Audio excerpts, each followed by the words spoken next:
Olá, uma nova edição do programa Fala Deputado, aqui pela Rádio AL e também pela TVAL.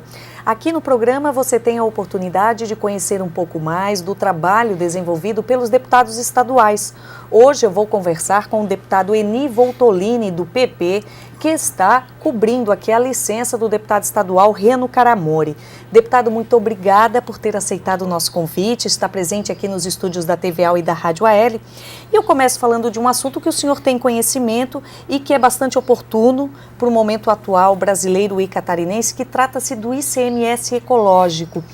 Para o telespectador, para o ouvinte da Rádio AL, do que se trata esse ICMS ecológico, que já é um tanto quanto antigo, a antiga discussão, né, deputado Eni? Em 1996, aqui mesmo na Assembleia Legislativa, a gente tratou disso.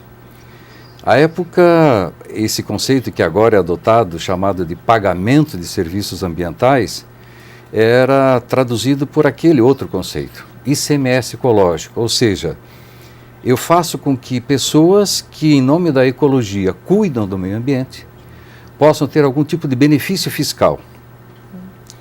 E, como você disse, o momento que o Brasil vive, lamentavelmente, é o momento para se refletir mais sobre isso.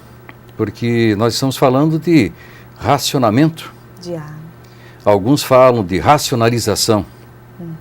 Na verdade, racionalização deveria ser sempre a medida de uso da natureza, dos bens da natureza. Mas o racionamento é uma medida drástica.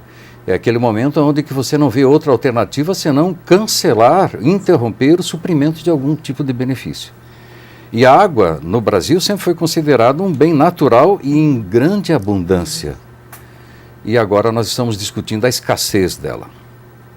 Então, me parece que é oportuno que a gente discuta e rediscuta novamente. Existem vários parlamentares aqui na Assembleia que sei que já contribuíram para o tema, que apresentaram projetos de lei sobre o assunto. O governo de Santa Catarina fala desse conceito de pagamento de serviços ambientais. Então é oportuno que a gente saia do terreno da intenção e parta para a realização. A realidade é você dizer para as pessoas que detêm em sua propriedade mananciais, nascentes, cursos de água e que sirvam para o abastecimento, que não apenas eles não devem fazer coisas, mas sim que eles, se estão tendo talvez a privacidade, o benefício de terem este bem ali, que eles podem então nos ofertar este bem cada vez em melhor qualidade e em quantidade também. Cuidando, né? Água é um bem que só a natureza produz. Isso todos nós sabemos desde o primeiro ano da escola. Mas o que a gente precisa discutir cada vez mais é que ele é finito. E do momento que nós interrompermos, suprimindo nascentes, olhos d'água e cursos pequenos, porque a gente considera que é pequeno, isso vai resultar numa redução do abastecimento d'água. Ou se nós contaminarmos essas nascentes ou cursos d'água, teremos um gasto muito maior para despoluir e fazer com que esta água chegue potável até a nossa casa também. Então, este é um desafio que Santa Catarina poderia ter e sair à frente. Sim. E eu gostaria muito de fazer parte desse processo também. Eu gostaria que nesses dias que aqui estou, reavivar, retomar esse tema, fazer com que o governo de Santa Catarina e a Assembleia Legislativa assumam compromissos, à semelhança do que fizemos há poucos dias atrás com a questão da pequena e microempresa de Santa Catarina, quando trouxemos para Santa Catarina o seu estatuto. A gente sempre falou também da pequena e microempresa. Sempre se falou da importância dela, falou de que ela é geradora de empregos, que ela é geradora de riqueza. E o Estado de Santa Catarina agora diz claramente que adota uma lei. Dá um regramento, né? Há um ordenamento legal que faz com que não mais as pequenas empresas e microempresas feneçam em 2 anos, como era a regra, né? A maioria delas, em 80% se dizia, terminavam o seu período de vida não mais além de 2 anos. Então, assim como Santa Catarina foi talvez quase que pioneira em nível de país, para ter o seu estatuto da pequena microempresa, eu gostaria muito, ficaria muito honrado se nós também tivéssemos um comportamento adequado com as questões ambientais. E água talvez seja o melhor exemplo, a questão mais visível, a questão mais sentida, principalmente quando ela falta.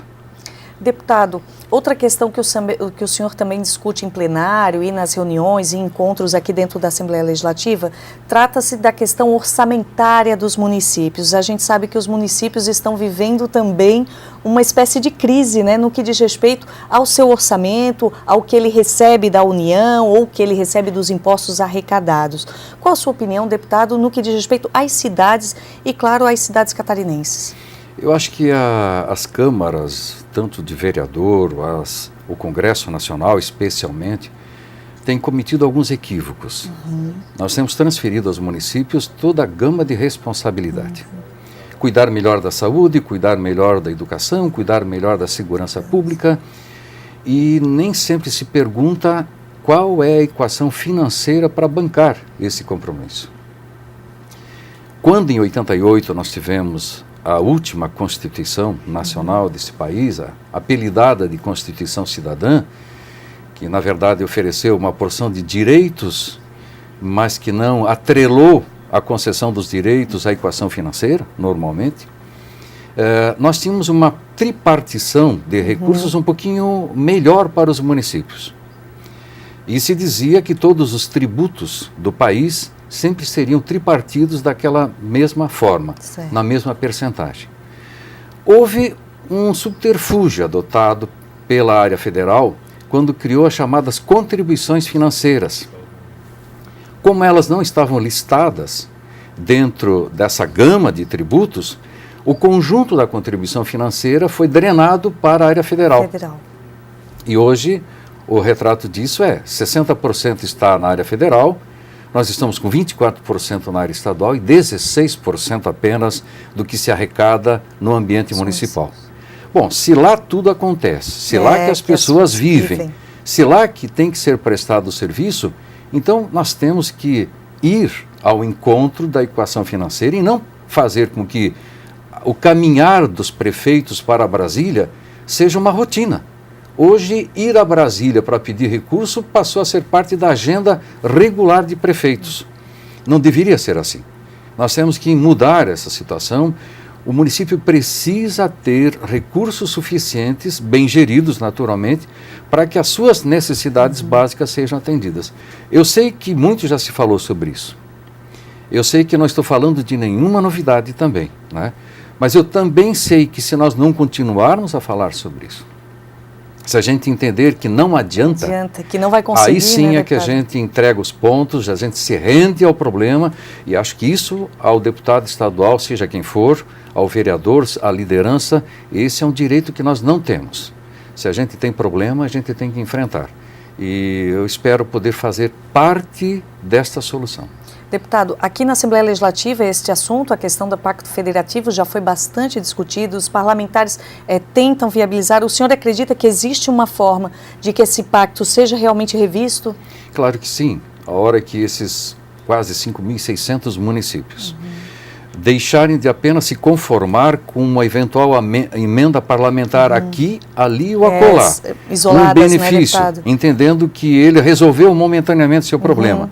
E, de fato, as confederações dos municípios se unirem e dizerem, não, eu não quero mais viver de chapéu, eu quero ter o meu direito consagrado para poder atender as minhas necessidades, a gente pode evoluir. Então, é uma questão de postura também do município. Os nossos governantes precisam assumir essa postura, não mais de aceitar qualquer tipo de paternalismo e ir ao encontro do seu direito, né? Então, é uma coisa como eu lhe falei. Nós não temos o direito de interromper essa luta e essa briga. E é por causa disso que, como você disse, mesmo já tendo por várias vezes sido comentado o problema aqui, ele ainda não está resolvido. Então nós só podemos parar de falar disso quando ele estiver melhor resolvido. Deputado Eni Voltolini, muito obrigada pela sua presença aqui no programa Fala Deputado. Volte aos estúdios da TVAL sempre que desejar. Obrigado a todos, obrigado aos catarinenses. Felicidade a todos nós. Eu conversei com o deputado estadual do PP, Eni Voltolini. Todas as informações do Parlamento Catarinense você acompanha na nossa programação e ainda na internet na nossa agência de notícias. Até mais.